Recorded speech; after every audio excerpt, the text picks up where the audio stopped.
Ulapongs!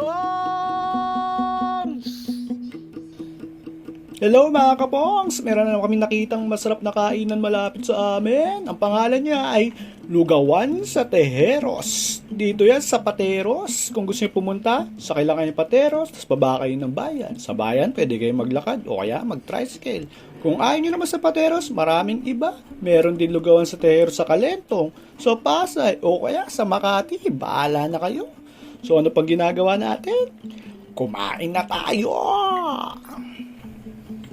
Kung nagtitipid ka, ay sulit na sulit dito. 27 pesos lang ay may lugaw ka na at mabubusog ka. Lugaw is life ang motto nila rito. Kaya naman siguradong life is good. Tignan nyo. Ang ganda ng kanilang lugar. Maaliwalas.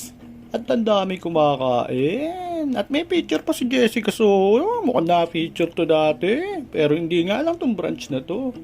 Sino ba? Si Aling Puring ba yan? May picture din si Aling Puring. Grabe. Ang dami nilang branches at mukhang masasarap talaga mga pagkain nila dito. Kaya i-try na natin. Kitang-kita naman natin na kompleto sila rito. May ketchup, patis, at toyo.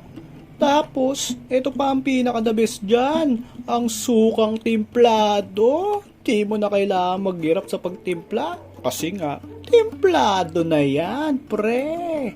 Ano pang ginagawa natin? I-try na natin lugaw nila. Ang in-order ko, yung bestseller nila. Yung may lechong kawali.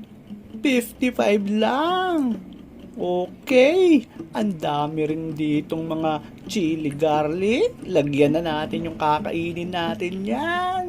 Para umanghang at sumarap. Kitang-kita ang mga putok-batok ng mga baboy na kakainin natin. Ang sarap nito. Alright. Sobrang nabusog kami guys. At pati si Asong Morlock na nakita namin dito sa Lugawan ay bubusugin na rin natin. Pet friendly pala sila rito. Kaya pwede kayong magdala ng mga pets nyo. Ano pang ginagawa nyo? Dumalaw na kayo sa Lugawan sa Tejeros. Dito sa Pateros. Hanggang dito na lang guys. Lugaw is life. Bye-bye.